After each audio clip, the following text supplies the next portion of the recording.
Fala, galera! Na aula de hoje, vamos trabalhar com tributação no médico autônomo. É um assunto que requer muita atenção, porque muita gente tem dúvida, quer trabalhar com consultoria, orientando médicos sobre a sua tributação e tem muitas dúvidas. Então, hoje, vamos ver quais são os tipos de tributo que os médicos autônomos devem recolher, como é que funciona a questão da retenção na fonte, e inclusive sobre os médicos residentes. Muitas vezes, e aí, médico residente acontece a mesma coisa? Enfim. Fique até o final, que você vai saber como é que funciona essa tributação e você consegue trabalhar aí com planejamento tributário médico, tanto para médicos autônomos, como em outros vídeos aqui também já falamos sobre a tributação para clínicas médicas.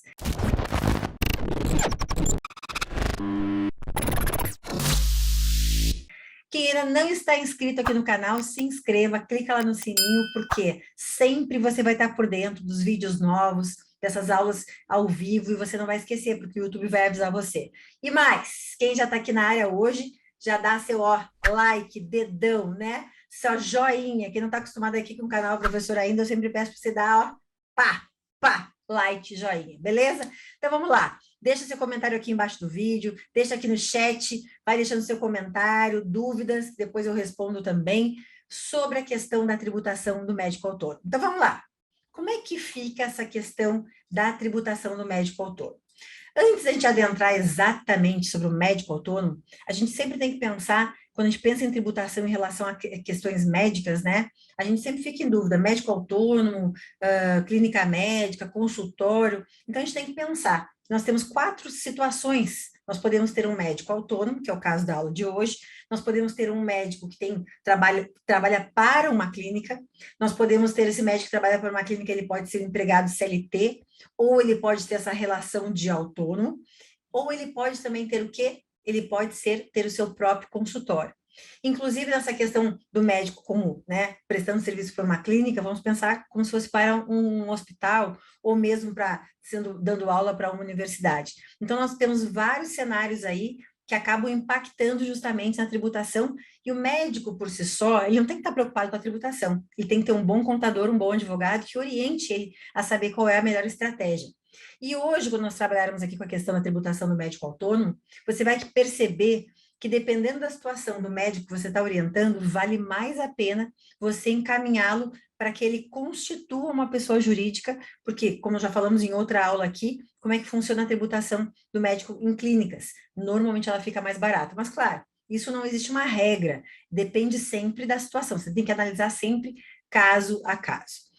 Primeiro de tudo, quando nós temos, então, um médico autônomo, o que é esse médico autônomo? É aquele que não tem justamente a carteira assinada, ele não tem um vínculo empregatício, um vínculo CLT com o seu contratante, e ele, então, vai prestar serviços em diversos lugares, como autônomo, num hospital, numa clínica, como professor numa universidade. E o que acontece? Quando ele recebe o seu valor pela prestação de serviço como autônomo, ele vai ter o quê? Uma retenção de tributos pelo próprio contratante, quando é pessoa jurídica, e tem que recolher também por sua conta e risco algum outro tipo de tributo. Então, vamos lá. Quando esse médico autônomo prestar serviço para uma pessoa jurídica, né, para um contratante, o que ele vai ter que pagar no primeiro momento? Imposto de renda, ISS, que é Imposto sobre Serviços, e o INSS. O que acontece? Qual que é um dos grandes ônus que acontece para o contratante quando, né, opta em ter como prestador de serviço não um médico CLT, porque não quer ter vínculo, não quer recolher a parte trabalhista? Grande problema, e que onera muito o contratante, é que além de ele pagar a remuneração para esse médico, ou a pessoa jurídica, clínica, hospital, ela paga do seu próprio bolso sobre o valor da remuneração mais 20%. Então, assim, além do que vai ser retido pelo médico autônomo, por essa contratante, essa pessoa jurídica vai reter da remuneração do médico autônomo, ela, pessoa jurídica que contrata, pagará ainda além de tudo isso do seu próprio bolso. Daí não tem nada a ver com a remuneração do médico. 20% sobre o valor da remuneração, onde ela tira do seu próprio caixa. Então, isso, quando há contratação de médico autônomo, esse é um grande ônus para quem contrata, né? E isso daí não é só para quem está contratando médicos, de forma geral, mas a gente está falando de médicos aqui. Então, o hospital, a clínica vai pagar 20% aí do seu próprio bolso.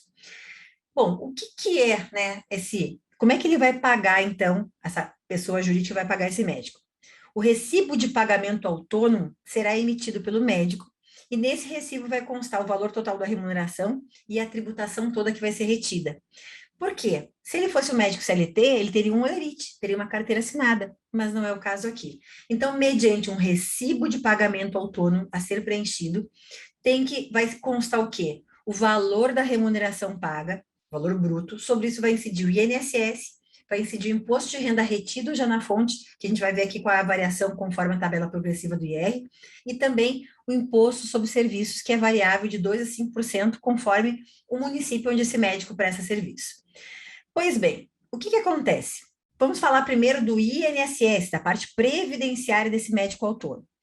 O médico autônomo, ele se enquadra e tem como enquadramento como contribuinte individual. Aonde que está isso? Lá no artigo 47 da Instrução Normativa 971 de 2009, que diz: a empresa ou equiparado, sem prejuízo de cumprimento de outras obrigações acessórias na legislação previdenciária, estão obrigados a fornecer ao contribuinte individual que lhes presta serviço comprovante de pagamento da remuneração. Então, o que vai acontecer?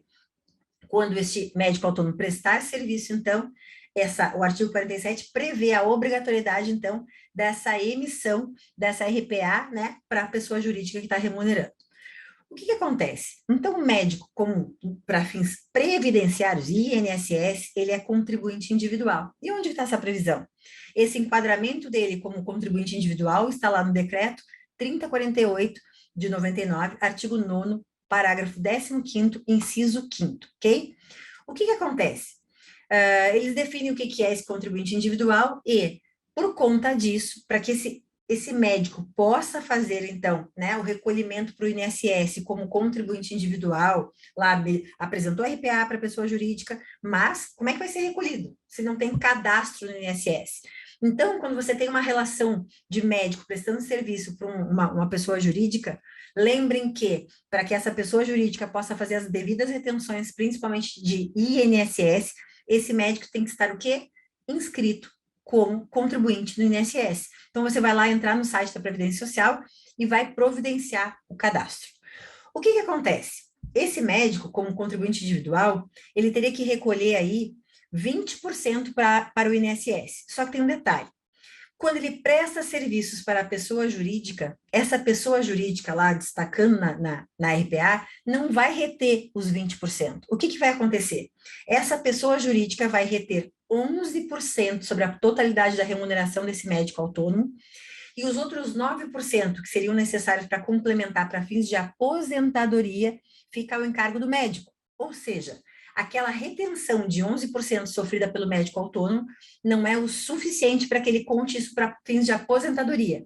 Se ele não recolher a diferença, automaticamente ele não terá o direito a se aposentar. Vai ficar só esses 11%, ok? Então é importante que você oriente também a ele, se o objetivo dele é se aposentar e ter os benefícios previdenciários, para recolher a totalidade dos 20% após a retenção dos 11%, que ele providencie o recolhimento como contribuinte individual, né, via carnê.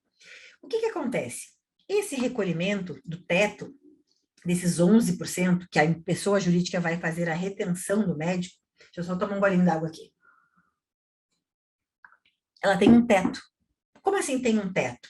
Quando você recolhe para a Previdência Social, tem um teto, literalmente um teto. Acima de X valor, independente se a pessoa ganhou 10, 20, 30 mil, tem um teto. Ou seja, diferente do imposto de renda, que a gente tem uma tabela progressiva, que acima de 4 mil e pouco, incide 27,5, sem teto. Pode ser 100 mil, 200 mil, 50 mil, não tem teto. Aqui não. Se o médico ganhar 2 mil, é sobre aqueles 2 mil, 3 mil, 4 mil, 5 mil. Quando bater no teto máximo, que agora em 2022 está em 7.087,22, acima de 7.087. Se o médico ganhar 10 mil, 11% sobre 7 mil. Se ele ganhar 15 mil, 11% sobre 7.087,22. Sempre no teto, certo? E o que acontece? Que a gente tem que estar ligado. A cada ano, esse teto muda.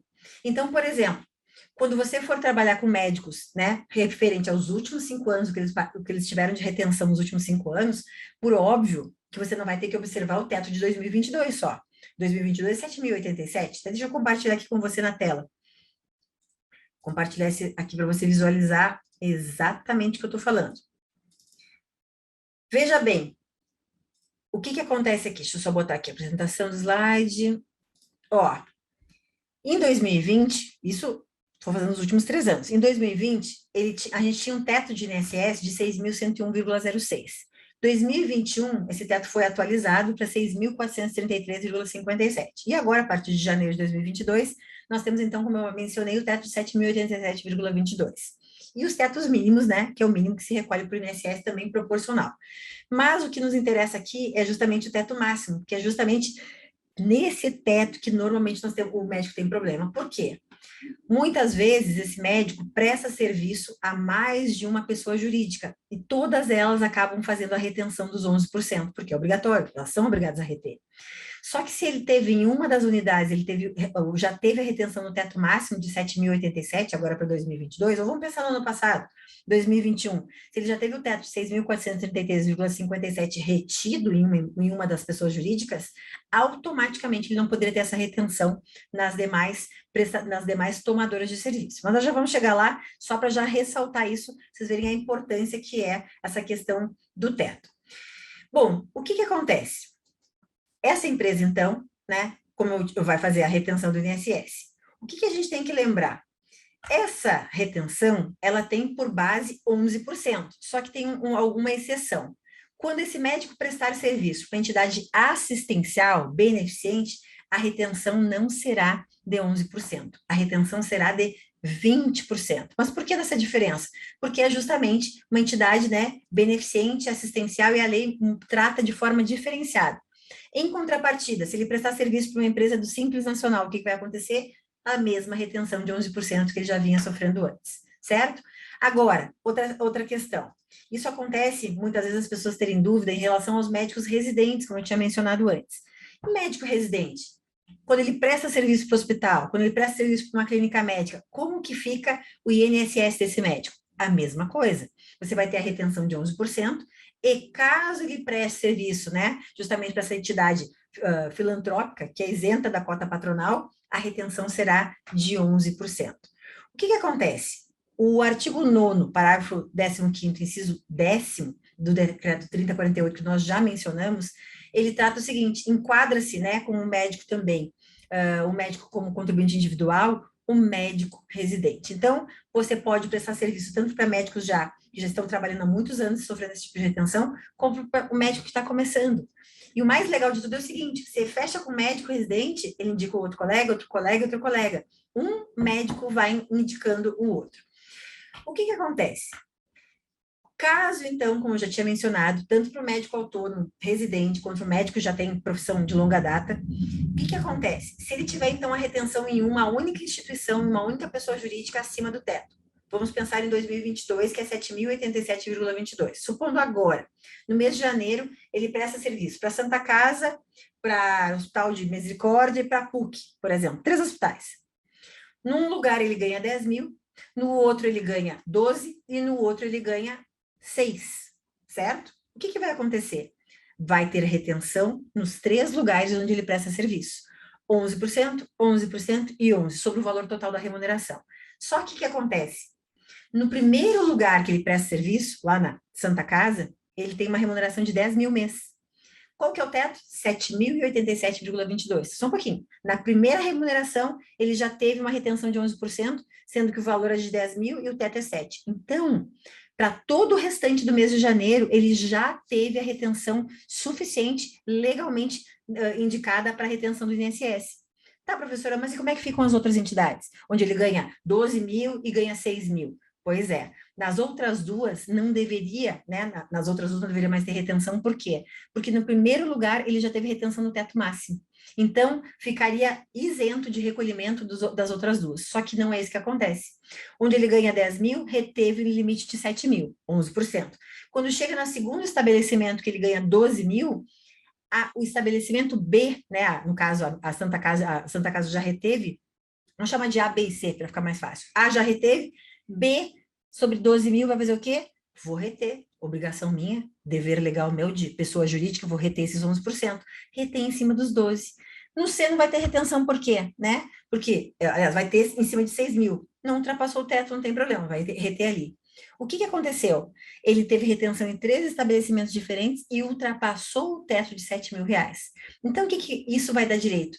Isso vai dar direito a ele, médico, a restituir junto da Receita Federal o valor que teve recolhendo acima do teto, somando os 3 lugares onde ele presta serviço. Então, o que acontece? Como é que você pode evitar esse tipo de situação? Na consultoria que você vai prestar para o médico, você vai fazer um documento onde você notifica essas entidades, comunicando que, e comprovando, né, que ele já teve a retenção dos 11% no estabelecimento A, e pedindo então que B, C, D, E, F, G, não importa quantos lugares ele presta serviço, comprovando nesses demais lugares, através de notificação ou de uma declaração, que ele não pode mais ser retido. E daí, automaticamente, você já imediatamente consegue o quê? Uma super economia para o médico. No meu curso, eu ensino você a fazer a declaração, a fazer essa restituição, onde você cadastra. Aqui a gente não consegue, porque o curso realmente é bem extenso, e a gente não consegue, então, né, explicar com detalhes, porque demanda de muitas horas. Vou explicar onde você clica, como é que você preenche, quais são os documentos que você junta para poder fazer essa restituição. E detalhe, essa restituição, ela é administrativa. Você faz o requerimento administrativo, e caso deferido, você pede os últimos 5 anos que foram pagos a maior. Por óbvio, você tem que respeitar o quê? O teto proporcional de cada ano. Aqui eu mostrei para você o teto dos últimos 3 anos. Mas, por óbvio, que nós temos os últimos 5 anos, que é o direito de restituição dos últimos 5 anos, então você tem que observar o teto para cada ano desse médico autônomo, em cada ano o valor do teto, para cada ano estabelecido, para pedir a restituição proporcional ao teto de cada ano, certo? Bom, o que acontece? Caso seja indeferido esse pedido administrativo, você tem que ir para o judicial requerer através de uma ação anulatória. Observando os prazos lá do artigo 69, você entra com pedido de anulatória para restituir pelo indeferimento do processo administrativo. Aí, num prazo de 2 anos, tá? Do indeferimento, trânsito julgado, não tem mais como recorrer desse indeferimento administrativo, você tem que ir lá para o judicial fazer através de medida judicial, certo? Não pode desistir. Bom, o que acontece? Depois feito essa questão da restituição, você tem que lembrar uma outra coisa também. Além do INSS, isso nós estamos falando só para fim de INSS, restituição do teto do INSS. A gente tem que lembrar as demais tributações desse médico autônomo. E quais são elas, né? Na verdade, o que acontece? Nós temos mais o ISS e o imposto de renda da pessoa física. Por quê? O ISS, a gente tem que lembrar que ele sempre vai ser proporcional ao município onde ele presta serviço. Por quê? Cada município, através de uma lei municipal, vai fixar qual é a sua alíquota, de 2% a 5%. Então, de um município para o outro, quando for feita a retenção lá em relação na RPA, vai estar o destaque dos 11%, mais o ISS de 2% a 5%. Então, você já sabe, tem que observar a legislação do município, certo? Para ver se está correto. E, por fim, a questão do imposto de renda. Deixa eu até compartilhar aqui uma imagem com vocês. Ó, nós temos aqui a tabela progressiva. Aqui é 2020, mas 2022 continua. Faz muitos anos que a tabela progressiva não tem atualização, certo? Então, o que acontece? Independente de ser médico autônomo ou não, só para a gente trazer um pouquinho antes a questão do imposto de renda, o imposto de renda é o quê? A pessoa que aufere renda, recebe dinheiro, ela tem que pagar imposto de renda. A diferença é que aqui no médico autônomo, ela já vai ter a retenção do valor do imposto de renda direto no RPA, ou seja, esse médico vai receber líquido o valor a ser recebido, já descontado o ISS, já descontado o imposto de renda e também os 11% lá retido na fonte. Então, o que acontece? Conforme a faixa do valor que ele ganha, quanto mais esse médico ganha, mais imposto de renda ele vai pagar. Supondo que ele ganhe até 1.903, o que vai acontecer? Isento, não tem imposto de renda. Por quê? Porque para todo mundo trabalhando com a tabela progressiva, quem ganha até R$ 1.913 por mês não paga imposto de renda. Tá bom, e depois disso? Bom, se ele ficar nessa faixa de 1.913 a 2.826, já vamos lá para uma alíquota de 7,5%, que você tem uma parcela a deduzir de R$ 142,80.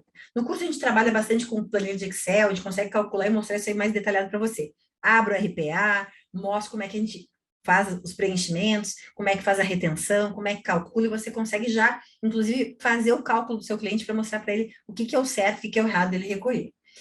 Bom, e assim vai, como ela é progressiva, quanto mais a gente ganha, mais pagamos. Isso é o quê? Princípio princípio da capacidade contributiva, né, que está lá na Constituição Federal. Então, o que que diz? Ó, de 2.826 a 3.751, vamos para uma alíquota de 15%. De 3.751 a 4.664, uma alíquota de 22,5%. E acima de 4.664, nós temos uma alíquota de 27,5%. E, claro, depois temos que calcular com as deduções. Ou seja, diferente do INSS, nós não temos um teto. Se esse médico ganha 15, 20, 30 mil, ele já está aqui na faixa dos 27,5%, que ele deduz no máximo aqui R$ 869. Portanto, nesse médico autônomo, como médico normalmente os salários são maiores que R$ 4.000, provavelmente esse médico autônomo aí vai ter uma retenção justamente desse imposto de renda em torno de 27,5%, fazendo, claro, a dedução que a gente tem que fazer em relação à tabela progressiva. Então, assim, resumidamente, eu só vou mostrar um quadrinho aqui para vocês, que é o resumo da ópera, tá? Ó, portanto, 3 tipos de tributação para esse médico autônomo. Primeiro, INSS, que nós já tínhamos mencionado no início da aula, quando, né, ele prestou serviço para uma pessoa jurídica, ele vai pagar 20%, sendo que desses 20%, 11% serão retidos na fonte pela pessoa jurídica, porque a obrigação por lei, a lei determina que a pessoa jurídica faça a retenção na fonte. E o médico, se quiser, recolhe mais 9% para fins de aposentadoria, lá como contribuinte individual. Outra coisa, se ele prestar serviço para entidades isentas, né, ou cooperativa e tal, que tem isenção de cota patronal, ele não terá retenção de 11%, pelo contrário, ele vai ter direto retenção de 20%, ele não tem alternativa. E lembrando que a pessoa jurídica que toma serviço de um autônomo tem o ônus pessoal, o ônus da própria pessoa jurídica sobre a sua a remuneração paga para o médico, ela tem que pagar mais 20% que ela tira do seu caixa. Então, não confunda. Os 20% que o médico paga do bolso dele, os 11% retido do bolso dele, e os 9% se ele quiser complementar, e os outros 20% ficam em cargo da pessoa jurídica, do bolso dela, o que é péssimo para a pessoa jurídica quando ela contrata um autônomo, não quis contratar como CLT. Por isso que muitas vezes, muitos hospitais, clínicas, né, enfim, esses tomadores de serviço acabam exigindo que o médico constitua uma pessoa jurídica. Para quê? Para que ele possa prestar serviço como pessoa jurídica. A tributação da pessoa jurídica que está pagando ele como pessoa jurídica não vai ter esses 20%, não vai ter nenhum ônus tributário para a pessoa jurídica contratante. Só ele vai emitir uma nota como pessoa jurídica que vai pagar seus tributos lá, seja simples nacional, presumido, real, isso fica lá para aquela aula da nossa tributação para clínicas médicas. Bom, além do INSS, ele vai pagar, como eu já tinha mencionado antes, o ISS, que é de 2% a 5%, que depende do município, e, por fim, o imposto de renda retido na fonte também, que vai variar aí de 7,5% a 27,5%, conforme a faixa de remuneração, quanto maior a faixa, com capacidade contributiva, maior será o percentual. E a gente, claro, no curso eu ensino como é que a gente faz essa apuração, como é que a gente desconta, inclusive, aquela parte da segunda parte da tabela, que a gente tem o quê? Justamente a parte de dedução, que reduz um pouquinho, ajuda, mas não ajuda muito, mas tem uma parte de dedução ali do imposto de renda. Lembrando que sempre, né, tem a questão do carnê mensal, que também tem que organizar lá para o médico, e depois são as obrigações acessórias que a gente chama que são obrigados. Enfim, temos aí, resumidamente, são esses 3 tipos de tributo, e dependendo do valor que esse médico autônomo recebe, vale a pena sim ele constituir uma pessoa jurídica para prestar serviço. Por óbvio que não é toda pessoa jurídica que aceita uma pessoa jurídica, mas conforme o tipo de remuneração que esse médico faz, você vai ter que fazer o quê? Um planejamento tributário. O que é planejamento tributário? É você olhar como é que ele está sendo tributado na pessoa física, ver o valor. Quando se ele fosse tributado na pessoa jurídica, se ele tivesse uma pessoa jurídica, quanto é que ficaria? E confronta, é matemático. Quanto sai mais barato para o médico? E mais, há outro ponto que dá para você trabalhar perfeitamente. Existem muitos médicos tendo retenção acima da fonte, acima do limite, para todos os anos. Então, isso enseja o quê? Você orientá-lo para ele restituir os últimos 5 anos. É um dinheiro que ele estava a título perdido. Ele nem sabia que ele tinha esse direito. Você vem, propõe isso e traz restituição dos últimos 5 anos corrigido, que seu valor é corrigido. O que você vai fazer? Cobra para ele para fazer esse planejamento, cobra para fazer essa pesquisa, cobra para dizer para ele qual é a melhor forma de tributação, se como autônomo, se como pessoa jurídica, orienta ele como fazer essa restituição, faça a restituição para ele, E, além de restituir os últimos 5 anos que ele pagou a maior na Receita Federal, você consegue daqui para frente evitar que ele continue tendo a retenção acima do teto. Por quê? Porque você vai ajudá-lo a notificar essas entidades contratantes que eles estão retendo acima do teto. Tá bom? Então fica essa super dica aí, porque é uma área muito bacana, tem muita gente querendo saber, muito médico precisando de assessoria. Então, ó, pau na máquina.